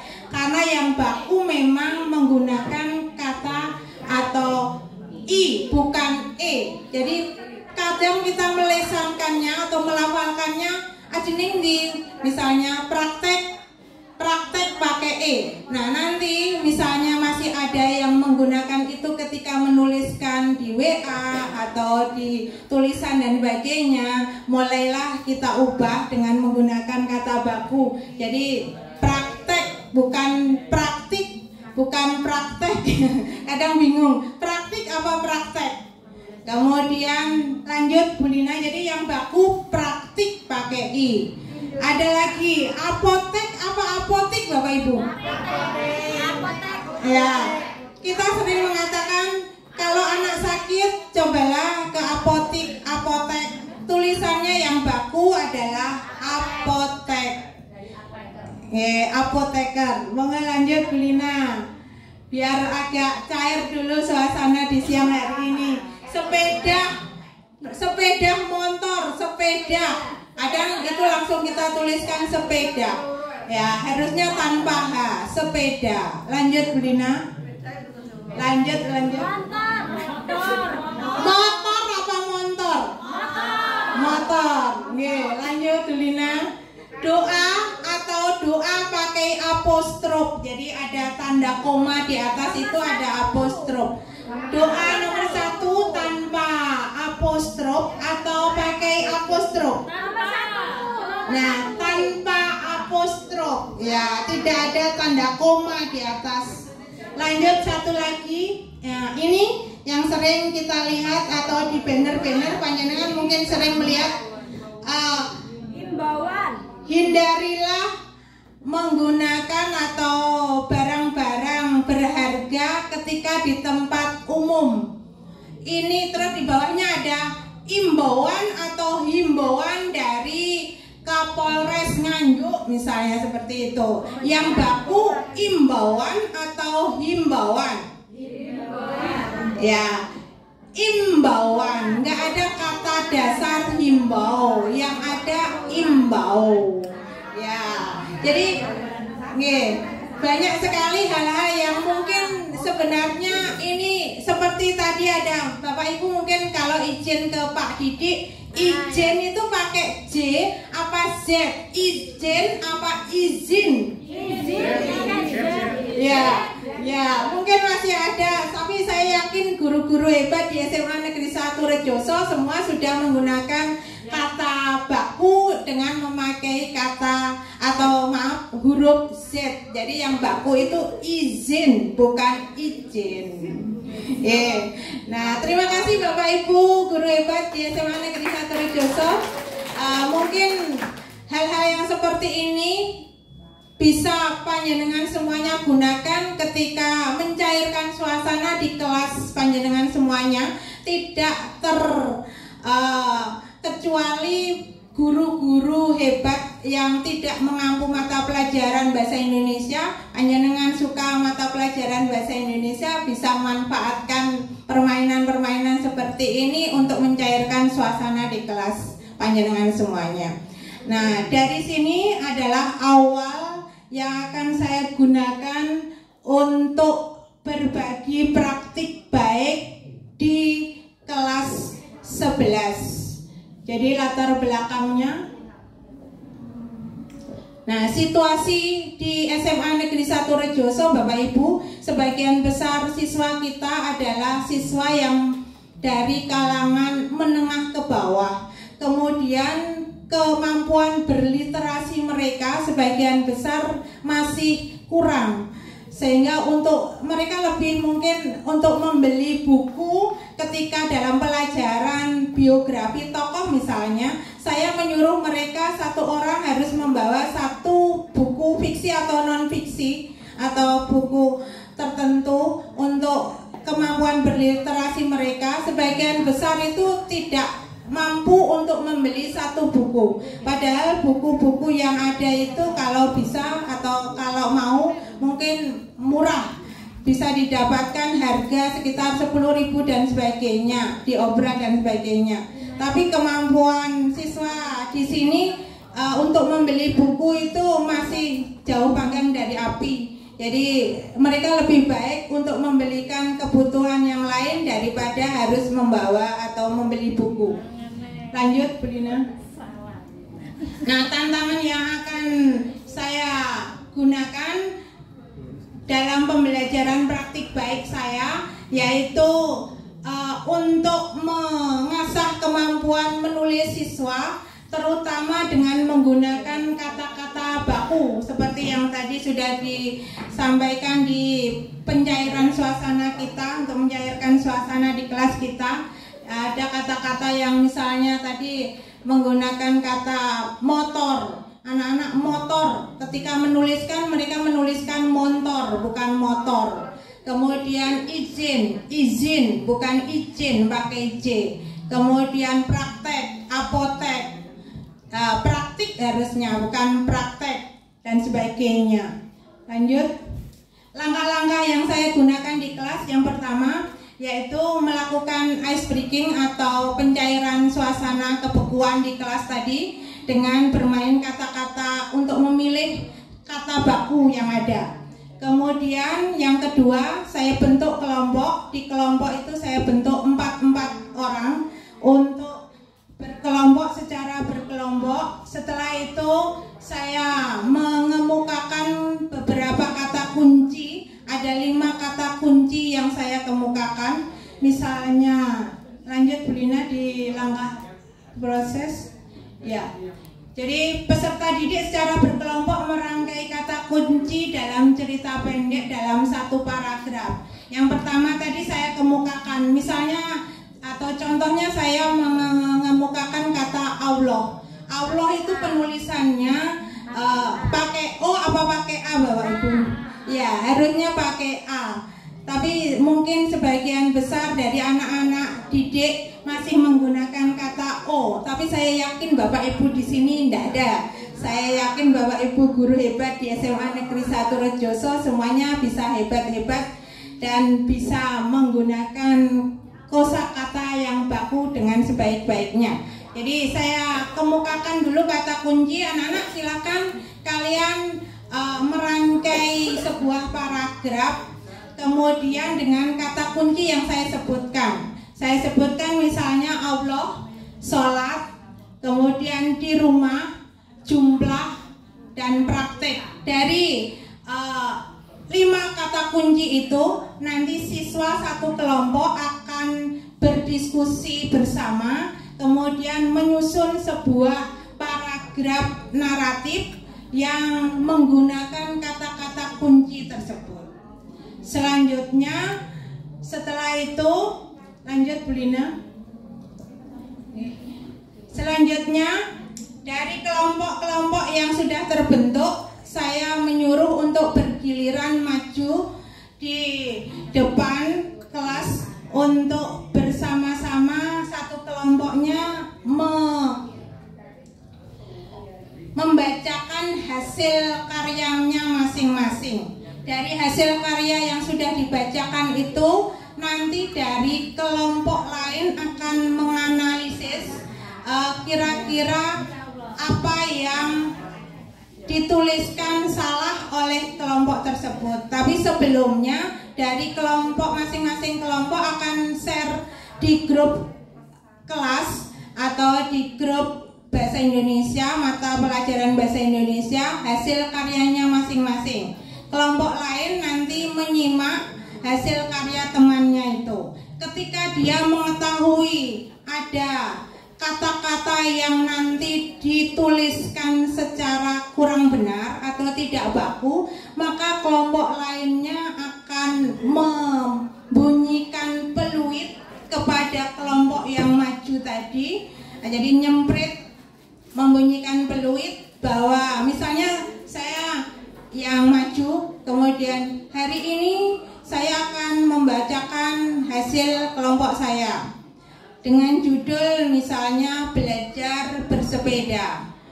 Kemarin, jadi kalimat pertama, kemarin saya naik sepeda motor. Sepeda motor dia menuliskannya sepeda. Nah, kelompok lainnya akan membunyikan peluit karena penulisan yang dituliskan atau dikerjakan kelompok yang maju tadi salah. Jadi itu secara bergiliran. Lanjut. Secara bergiliran mereka akan mengetahui kesalahan dari masing-masing kelompok. Jadi kira-kira kelompok mana nanti yang paling banyak benarnya atau yang paling banyak mendapatkan kartu merah, kartu tilang, berarti kelompok itu harus kedepannya lebih banyak belajar lagi tentang kosakata baku yang ada. Lanjut. Dampaknya bagi siswa. Setelah saya melakukan kegiatan itu di kelas Bapak Ibu, dampaknya tentu saja siswa menjadi bersemangat ketika dia menuliskan karyanya, dalam tulisan-tulisannya, dia akan lebih banyak lagi belajar. Oh, ternyata saya menuliskannya ini, padahal sebelumnya saya menuliskannya ini tidak ada yang misalnya mengoreksi dan sebagainya. Lanjut. Jadi dampaknya siswa lebih bersemangat, kemudian hasil refleksinya dari praktik baik ini siswa menjadi lebih bersemangat lagi untuk belajar kosakata baku bahasa Indonesia, terutama nanti di akhir biasanya saya akan menetapkan siswa atau kelompok yang terbaik, di mana dia nanti kita kukuhkan menjadi polisi bahasa di kelas tersebut. Tujuan polisi bahasa di kelas tersebut adalah mengajarkan atau memberikan arahan-arahan kepada teman-temannya tentang penggunaan bahasa Indonesia, tidak hanya kosakata bahasa Indonesia. Mungkin ketika teman-temannya ketika menuliskan di papan tulis di ruang kelas ada kata-kata yang kurang baku, mereka bisa mengarahkannya dengan baik. Itu yang bisa saya kemukakan hari ini, Bapak Ibu. Harapan saya kepada Bapak Ibu semuanya, dengan praktik baik yang saya terapkan ini, Bapak Ibu guru hebat di SMA Negeri 1 Rejoso bisa juga menerapkan praktik-praktik baik sesuai dengan mata pelajaran panjenengan semuanya, sehingga tidak ada yang tidak bisa. Saya yakin semua guru-guru hebat di SMA Negeri 1 Rejoso, tidak hanya kami berlima akan memberikan dukungan penuh pada Bapak Ibu semuanya agar bisa menjadi juga atau berkarya, mengemukakan karyanya atau praktik baiknya sesuai dengan mata pelajarannya masing-masing. Demikian yang bisa saya sampaikan. Terima kasih atas perhatiannya. Wassalamualaikum warahmatullahi wabarakatuh. Demikian Bapak Ibu yang disampaikan oleh praktek baik yang disampaikan oleh Bu Ania Wijayanti. Dari Bapak Ibu mungkin ada pertanyaan atau kan memberikan saran, umpan balik dan sebagainya, monggo dipersilakan.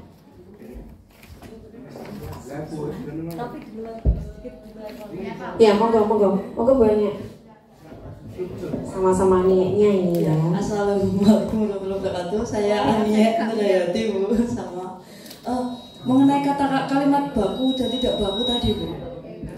Yang mau saya tanyakan tentang NKRI atau NRI pada waktu membaca undang-undang di pelajaran PPKN saya. Itu kan Undang-Undang Dasar Negara Republik Indonesia. Di PU apa yang tadi dibahas Bu Ania tadi? Kamus Besar, Panduan Kamus Besar Bahasa Indonesia, itu tulisannya kok NRI atau apa? Yang jelas ya gini, yang dibaca anak-anak di jalanan itu kan NKRI, mesti apa ditulis NKRI. Ya, saya pernah bertanya ke Bu Lina tapi belum sampai selesai saya tanya. Jadi sekarang saya tanyakan ke Bu Ania. Itu yang benar kalau menuliskan itu NRI atau NKRI. Jadi kalau saya menjelaskan biar nggak dibantah sama anak-anak, ada jawaban dari Ania. Terima kasih Bu Eni Nurhayati. Jadi sebenarnya berkaitan dengan PUEBI atau Pedoman Umum Ejaan Bahasa Indonesia itu, saya selaku guru bahasa Indonesia juga harus banyak belajar lagi. Nah, jangan segan-segan, bukan berarti kemudian kalau guru bahasa Indonesia itu selalu benar dan sebagainya. Jadi sama seperti ini penggunaan nama seperti Prasetyo Budi Nugroho itu, jadi di belakang nama harus ada koma, kemudian SPD, penulisan SPD itu juga harus diperhatikan Bapak Ibu. S titik, S-nya besar, P-nya besar, D-nya kecil. Jangan lupa diberi titik. Kadang kita sering mengabaikan itu. Ada SPD titik. Jadi enggak titik, langsung titik GR. Mungkin ada tambahan GR. GR itu kan guru. Kalau tadi Bu Ani tanya NKRI, beda dengan tulisannya Bu Eni itu. gelarnya itu ada 2. Jadi koma, setelah itu SS sarjana sosial, sarjana sains, maaf, sarjana sastra, titik, jadi SS besar semuanya, koma lagi karena beliau masih ada gelar di belakangnya MPD. Ya harusnya MPD itu M titik P besar D kecil titik. Jadi MPD. Oke, jadi itu. Untuk tadi yang ditanyakan Bu Ani, NKRI itu penulisannya menggunakan huruf besar semua. NKRI. Jadi yang saya pahami itu NKRI itu Negara Kesatuan Republik Indonesia. Jadi NKRI Bu Ani. Yang saya tanyakan itu kan apakah karena tadi membahas PUB itu apakah penggunaan yang sekarang itu tetap NKRI ataukah sudah NRI saja? Karena kalau dianggap NKRI kan berarti ada negara, ada Republik Sumatera, ada Republik Kalimantan, seperti itu. Mungkin Bu Ani yang sudah update dibanding saya. Ya, nanti coba saya juga buka. Bu Lina sudah menemukannya, Bu Lina? Ya, Bu Ani, saya guru bahasa Indonesia, tapi saya juga harus banyak belajar karena hal-hal yang baru. Kita sebagai guru, Bapak Ibu guru, itu harus selalu update dengan kosakata bahasa Indonesia yang ada di POEBI. POEBI itu Pedoman Umum Ejaan Bahasa Indonesia.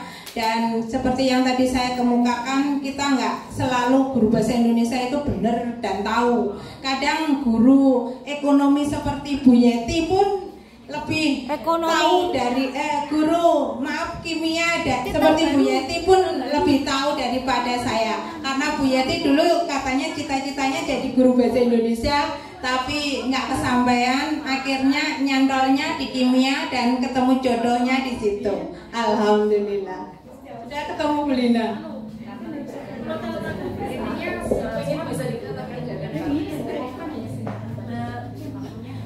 Oh iya. Nih. Jadi Bu Ani setelah dibuka tadi di Google, Mbak Google, ternyata dua-duanya bisa digunakan. Semuanya bisa menggunakan, jadi menggunakan huruf besar semuanya. NKRI semuanya huruf besar, begitu juga NRI boleh. Jadi dua-duanya bisa digunakan. Yang penting nggak gontok-gontokan, semuanya bisa digunakan. Itu hanya singkatan saja atau akronim saja. Oke, terima kasih atas perhatiannya Bapak Ibu guru hebat.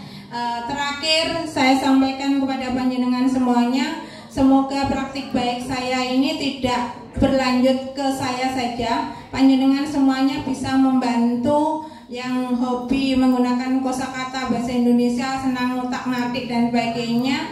Silakan nanti di kelas panjenengan semuanya juga mengoreksi atau memberi arahan kepada siswa-siswi kita yang berkaitan dengan kosakata baku bahasa Indonesia. Kalau panjenengan tahu, oh itu yang benar praktik bukan praktek, monggo selalu jueh kepada anak didik kita sehingga anak didik kita nanti kedepannya di perguruan tinggi mereka bisa berkompetisi seperti teman-teman yang lain. Jangan sampai nanti dosennya bilang nulis praktik, nulis kok salah gurumu sopo atau mungkin sekolahmu nengdi dan sebagainya. Jadi kita yang sekolah di desa pun jangan sampai kalah dengan sekolah-sekolah yang ada di kota. Terima kasih atas perhatiannya Bapak Ibu semuanya. Wassalamualaikum warahmatullahi wabarakatuh. Assalamualaikum warahmatullahi wabarakatuh. Yang terhormat Bapak Agus Susilo sebagai Kepala Sekolah SMA Negeri 1 Rejoso, Ibu Yeti Tinari sebagai Wakil Kepala Sekolah Kurikulum beserta Bapak Wakil Kepala Sekolah Sarapras serta Wakil Kepala Sekolah Humas, dan juga Bapak Ibu guru yang saya hormati. Baiklah, pada hari ini, kesempatan hari ini saya mengucapkan Alhamdulillah karena pada pagi hari ini saya diberi kesempatan untuk berbagi praktik baik saya. Oke, silakan Bu Lina. Ya, sebenarnya dari tadi praktik baik sebenarnya praktik baik itu seperti apa sih, paling dasar sekali. Di sini saya tuliskan sedikit, yaitu merupakan tulisan inspiratif mengenai strategi yang dilakukan oleh guru atau kepala sekolah dalam menerapkan pembelajaran yang berfokus pada anak. Karena mungkin selama ini kita berfokus pada guru ya, jadi teacher center maksudnya gitu. Jadi di sini mari kita ajak anak-anak itu untuk lebih kreatif, aktif dan inovatif. Bisa, saya kira bisa. Oke, terima kasih. Lanjutnya adalah karakteristik praktik baik di sini seperti apa praktik baik kita. Yang pertama yaitu kreatif dan inovatif. Memang Bapak Ibu, apalagi dalam mendukung kurikulum merdeka itu tidak hanya siswa saja, tapi Bapak Ibu guru harus kreatif dan inovatif. Kreatif dalam hal untuk materi pembelajaran, metode pembelajaran, serta inovatif pun juga begitu, metode pembelajaran. Mengatasi persoalan berkelanjutan dalam pembelajaran ini pasti itu adalah persoalan yang berkelanjutan, memberikan inspirasi baik kepada teman sejawat maupun kepada para peserta didik. Dan ekonomis efisien yang diharapkan praktik baik ini tidak akan memakan biaya yang banyak, sarana prasarana yang sangat memberatkan, tidak ya. Kemudian yang terakhir adalah adanya perubahan, itu yang kita inginkan. Selama ini bagaimana kita refleksi diri, bagaimana kita mengajarkan pada peserta didik untuk memahami, untuk mengerti bagaimana ilmu yang kita sampaikan kepada mereka. Jadi di sini kita akan mengadakan perubahan agar mereka lebih menjadikan pembelajaran itu semakin bermakna bagi mereka di hari mereka untuk kehidupan mereka yang akan datang, begitu. Baik, di sini saya akan berbagi praktik baik saya karena saya mengajar kelas 11, tapi ternyata apa yang selama ini sudah saya pikirkan ternyata juga arahnya ke kurikulum merdeka. Jadi saya sudah selama ini metode STAR. Sebentar. Untuk metode STAR ini adalah praktik baik Bapak Ibu. Itu seperti apa nanti yang harus saya buat? Saya yakin Bapak Ibu bisa. Jadi ada runtutan cerita, rangkaian cerita itu yang Bapak Ibu harus lakukan ketika Bapak Ibu melakukan praktik baik, yaitu dengan metode STAR. Apa itu STAR? Yang pertama adalah situasi. Situasi di lingkungan sekolah atau di tempat Bapak Ibu, baik sekolah, di kelas ataupun di lingkup kerja Bapak Ibu. Itu situasinya seperti apa. Kemudian Bapak Ibu setelah melihat situasi itu, Bapak Ibu punya tujuan perubahan tadi dengan inovasi dan kreatif tadi. Nah, kemudian yang kedua tantangan. Ya, untuk Bapak Ibu mencapai tujuan itu, tantangannya apa? Kemudian lanjutnya adalah aksi. Aksi ini adalah strategi, metode yang digunakan atau media yang digunakan oleh Bapak Ibu. Ya, Bapak Ibu mau menggunakan media apa, strategi apa, metode apa. Di sini adalah aksi kita sebagai guru. Lanjutnya adalah result atau refleksi. Nah, refleksi ini setelah Bapak Ibu melakukan aksi tadi yang inovatif, yang kreatif, itu seperti apa? Kita bisa melihat nanti adanya perubahan. Baik, saya lanjutkan. Di sini saya akan berbagi praktik baik saya. Ya, meningkatkan motivasi belajar siswa dengan project based learning dan diagram siklus pada text explanation dengan diferensi produk. Ya, situasi yang di sini bahwa saya selalu melihat bahwa peserta didik di SMA Negeri 1 Rejoso ini lebih suka cenderung aktif ya, mereka dengan gerak kinestetiknya, jadi lebih suka mereka bergerak. Jadi ketika di kelas pasti movable, mereka ke sana bercanda dengan temannya seperti itu.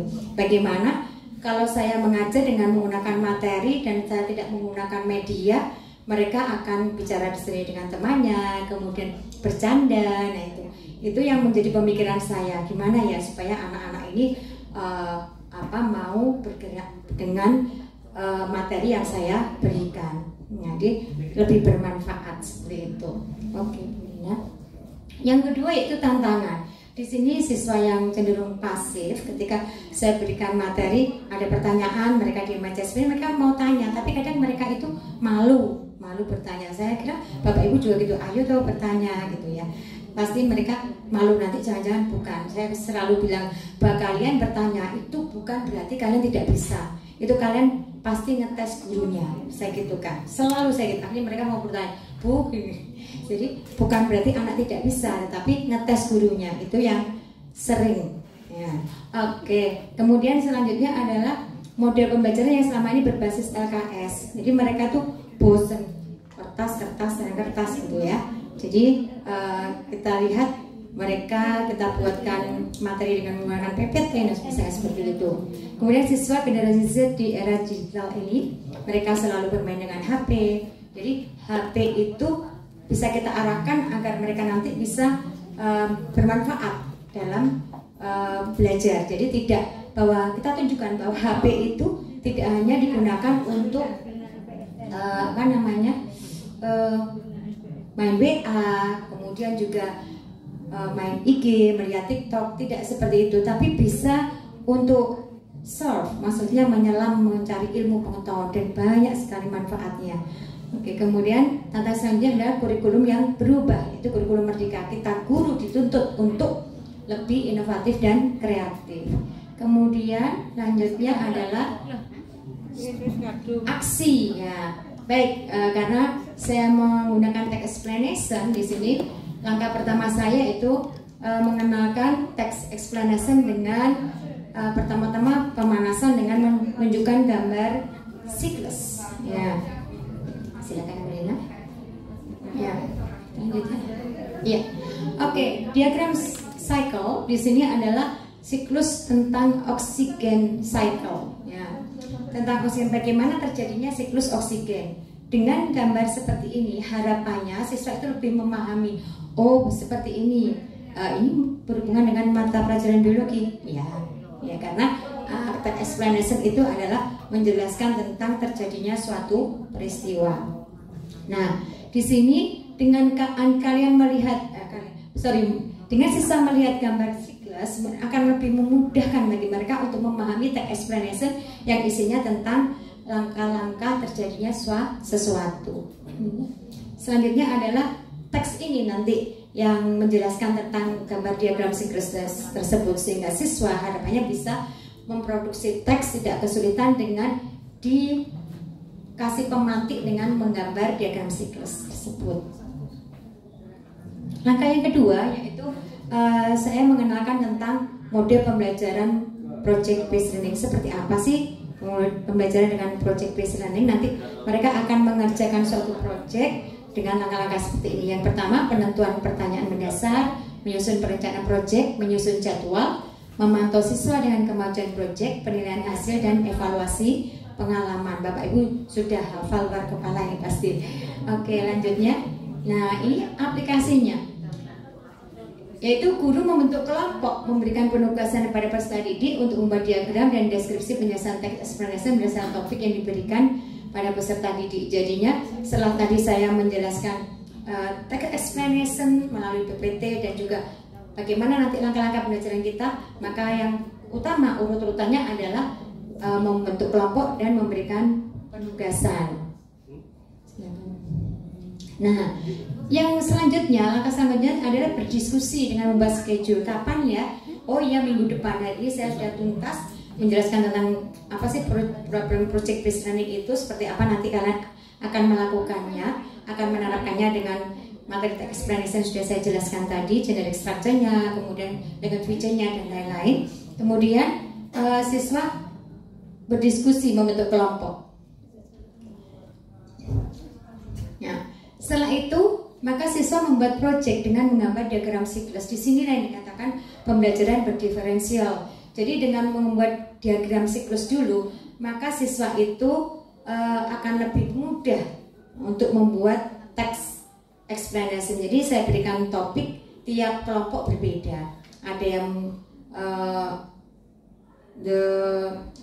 oxygen cycle, ada yang water cycle, siklus air, ada yang terjadinya kata, gitu ya, ada yang terjadinya nyamuk, kemudian juga butterfly kupu-kupu itu juga ada.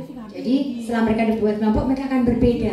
Dan mereka saya tanya, kalian mau membuat diagram seperti apa? Ya digambar Bu boleh, lihat dari HP Bu boleh. Tetapi hasilnya kalian boleh membuat sendiri, tidak kopas dari HP. Lalu gimana Bu? Boleh kalian saya siapkan buku gambar, 1 lembar saja 1 kelompok, maka mereka membuat gambar 1. Ada menggunakan pensil. Oke, karena pembelajaran berdiferensial, apapun yang mereka lakukan harus kita nilai. Mereka sudah berkelompok aja, kita sudah mereka sudah dapatkan nilai, kan sudah ada kemauan untuk belajar. Saya kelompok dengan ibu, monggo silakan. Saya yang bawa pensil berkelompok, kemudian saya kelompok lagi menggunakan, Bu saya pakai pewarna Bu minggu depan, boleh pewarna. Kemudian saya pakai watercolor Bu boleh. Ada yang menggunakan, Bu saya punya laptop, saya menggunakan laptop boleh. Bu saya nggak pengen pakai laptop biar mudah Bu, nanti gambarnya kecil-kecil saya tempel di PPT, kemudian itu akan jadi gambar siklus. Tapi saya nggak punya laptop, boleh pinjem pakai punya Bu ini. Jadi ada 1 kelompok cowok yang menggunakan laptop saya begitu. Oke Bu Dina. Nah kemudian siswa selanjutnya setelah membuat gambar tadi mereka membuat text explanation-nya. Jadi membuat text explanation-nya mudah bagi mereka karena mereka tahu urut-urutannya dan tinggal mereka di sini guru memantau dengan melihat tata bahasanya. Oh iya sudah benar menggunakan present tense. Oh iya ini kurang. Nah, itu akan diberikan. Jadi kita nggak bisa lepas Bapak Ibu. Meskipun itu sudah center, tapi guru itu tetap muter, movable. Jadi yang ini perlu bantuan apa ini itu. Seperti itu. Lanjutnya Bu Lina.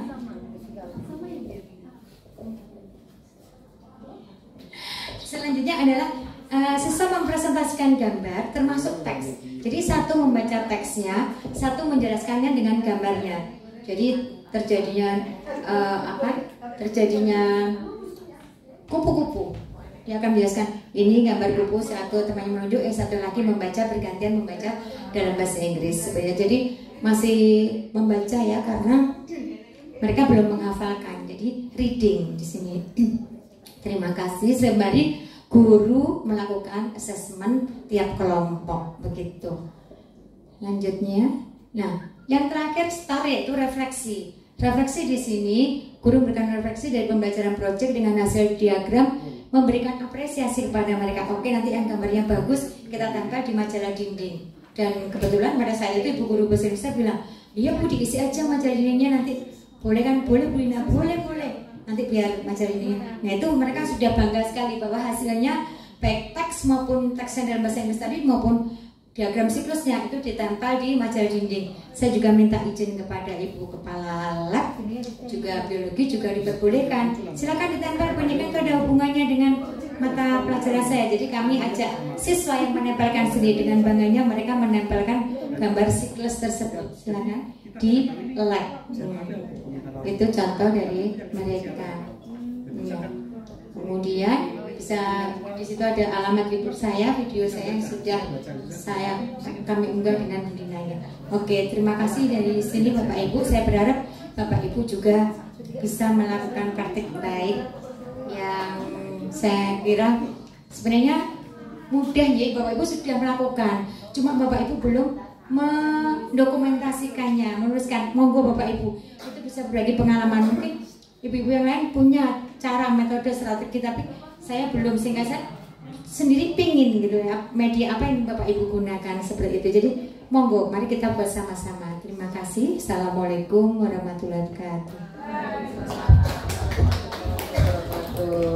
Terima kasih Bu Eni, tadi sudah menyampaikan berbagi praktek baiknya. Monggo Bapak Ibu ada yang ditanyakan untuk berbagi praktek baik yang telah disampaikan oleh Bu Eni.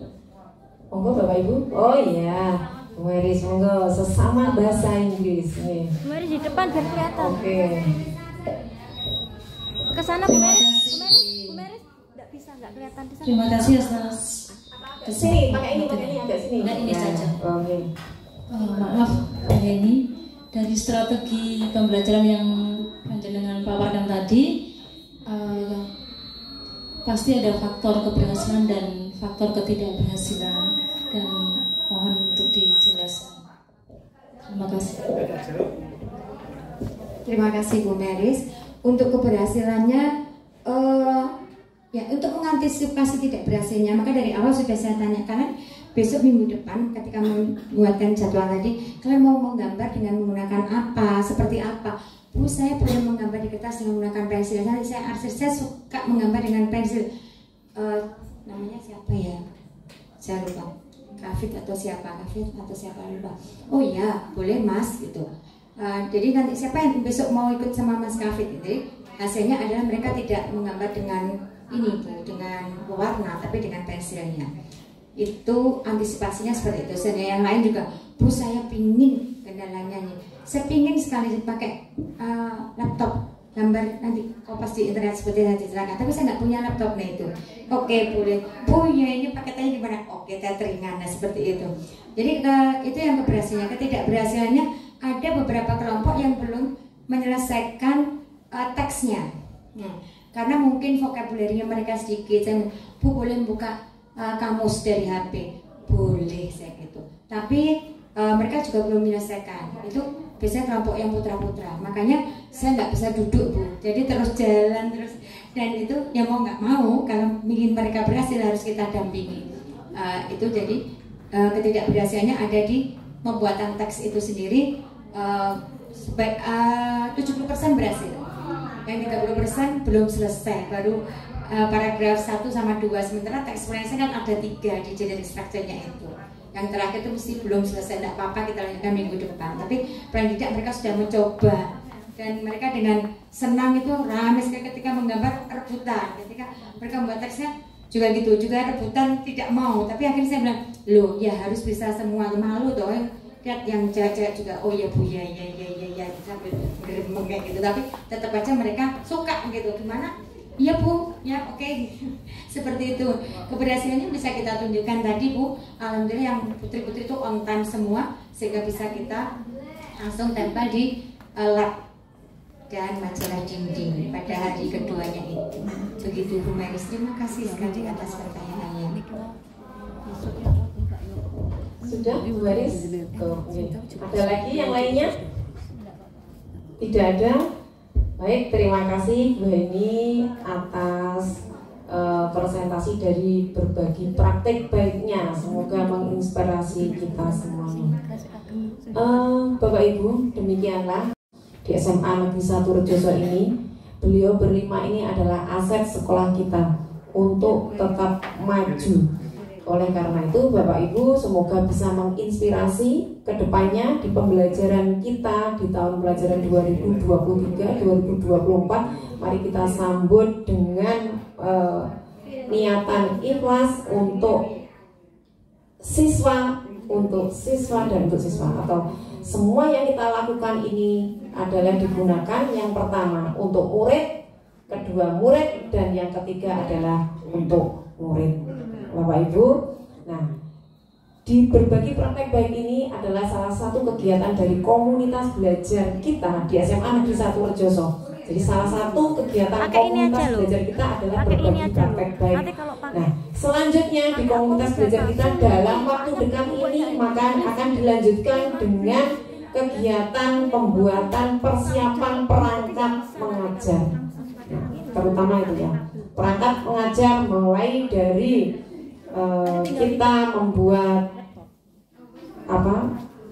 KKTP, membuat tujuan pembelajaran, kemudian ATP, modul ajar, asesmen, beserta dengan model pembelajaran. Nah, ini tadi termasuk salah satunya adalah menginspirasi. Kemudian selanjutnya Bapak Ibu panjenengan nanti bisa berdiskusi bersama dengan MPS per mapelnya masing-masing, sehingga kita bisa mendapatkan atau bisa membuat kesepakatan-kesepakatan dan juga bisa mengeksplor dari apa yang kita tahu, sehingga saling berbagi, sehingga menghasilkan karya atau modul pembelajaran yang bisa siap dipakai dalam pembelajaran pada tahun 2023-2024. Selain itu, untuk saya sebagai kurikulum nanti juga bisa dipakai, diunggah di KOSP sekolah. Oleh karena itu Bapak Ibu monggo nanti bisa disiapkan. Nah, untuk kegiatan selanjutnya nanti menunggu informasi yang akan diumumkan di Smajos Info. Nah, baiklah Bapak Ibu, demikian acara ini. Selanjutnya mari kita berinspirasi bersama-sama, kita sambut pembelajaran di tahun mendatang dengan baik, dengan ikhlas dan penuh semangat. Saya akhiri, kami pembawa acara. Wassalamualaikum warahmatullahi wabarakatuh.